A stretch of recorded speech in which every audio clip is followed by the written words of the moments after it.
नमस्कार मित्रांनो. स्वागत आहे तुमचं हॉरर हब या यूट्यूब चॅनलच्या अजून एका भयकथेमध्ये. आपण आज जी कथा ऐकणार आहोत त्या कथेचं नाव आहे खवीस, एक चित्तथरारक सत्य. कथेचे लेखक कुमार.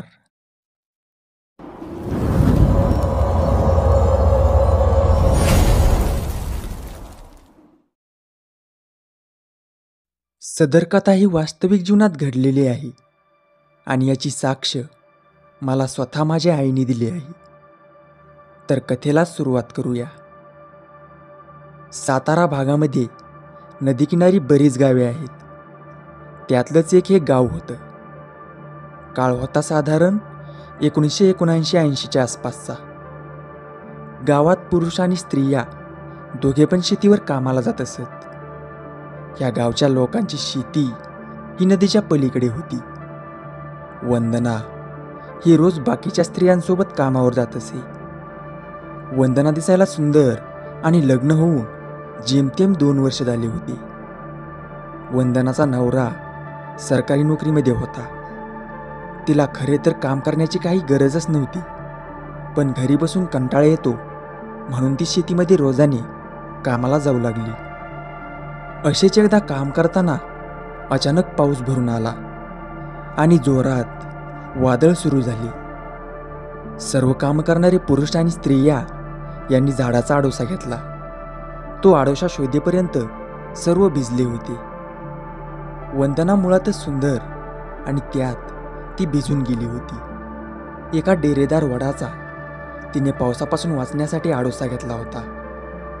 त्या वडाखाली ती एकटीच उभी राहून पाऊस थांबण्याची वाट पाहत होती, पण तो काही थांबायचं नावच घेत नव्हता. दुपारच्या 12-12:15 जो पाऊस सुरू झाला तो चांगला 1-1.5 तास राहिला.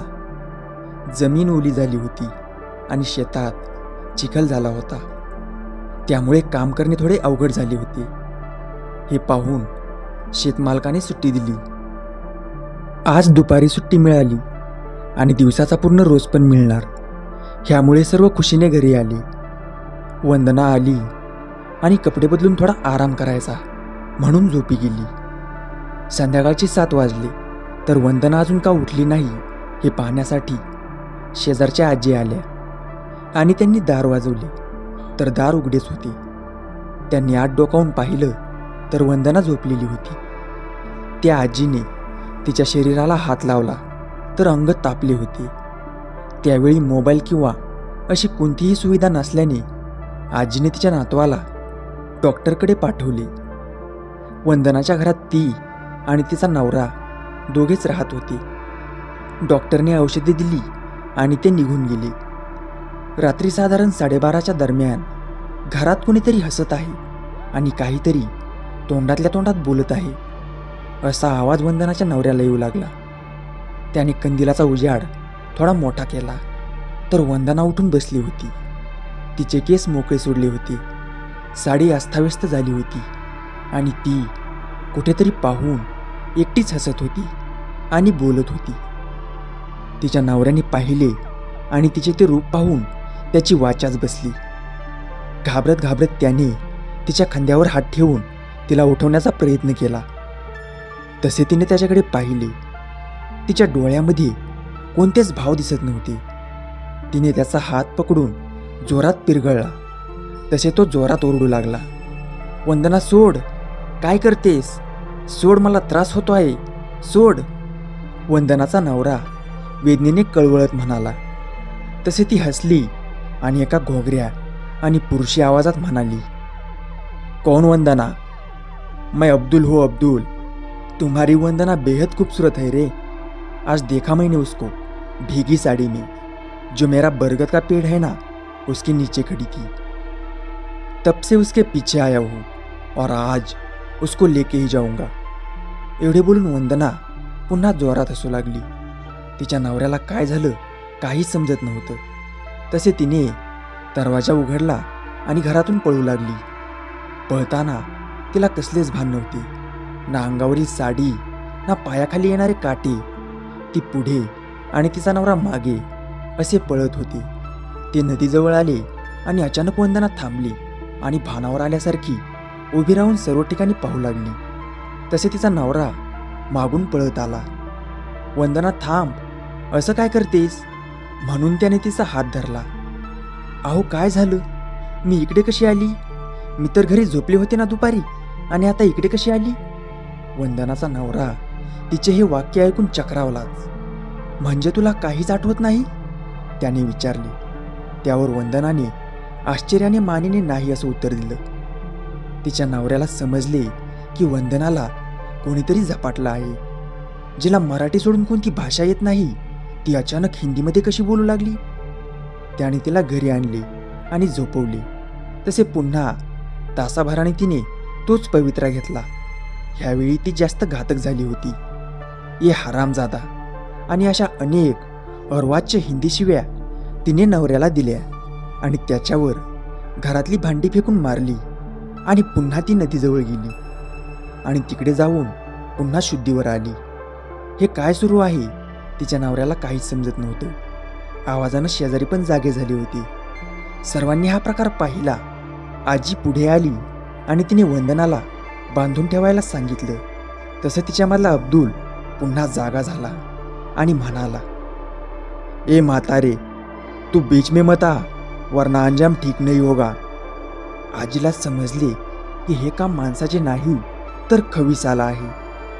तसे तिने गावातील तरुण मुलांना शेजारी गावात दर्ग्यात असलेल्या बाबाकडे पाठवले.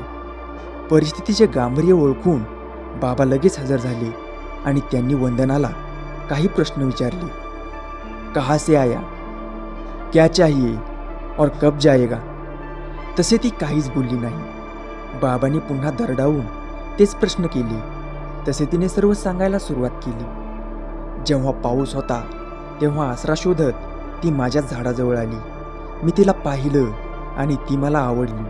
तसे मी तिच्या मागे आलो आणि आता तिला घेऊनच जाणार. पण नदी पार करता येत नव्हती मला, म्हणून मी बाहेर पडायचो आणि पुन्हा घरी आली की प्रवेश करायचो. मलाही खूप आवडले आहे आणि मी हिला घेऊन जाणार आहे. त्याचं हे वाक्य ऐकून सर्वजण चाट पडले. बाबा काहीतरी करा आणि वंदनाला यातून बाहेर काढा, हात जोडून वंदनाचा नवरा म्हणाला. तसे बाबा म्हणाले, पोरा, हा खवीस आहे, खूप जालीम आहे, पण काळजी करू नको, मी काहीतरी करतो, पण तू घाबरू नकोस, त्या अल्लापेक्षा कोणी मोठं नाही. असे म्हणून त्यांनी कुराणमधील आयते वाचण्यास सुरुवात केली. जसे ते वाचत गेले तसे वंदना जोरजोरात ओरडू लागली, किंचाळू लागली. ते बंद करण्यास सांगू लागली, शिव्या देऊ लागली. पण बाबांनी ते बंद केलं नाही.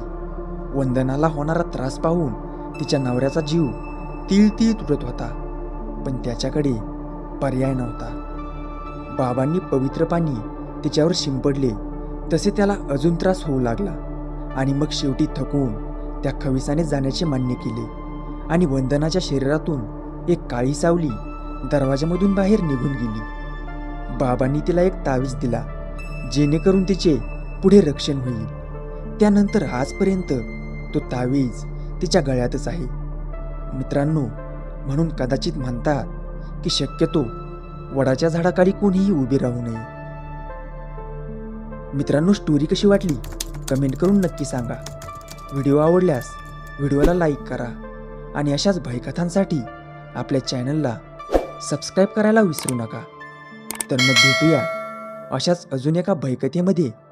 तोपर्यंत राम राम.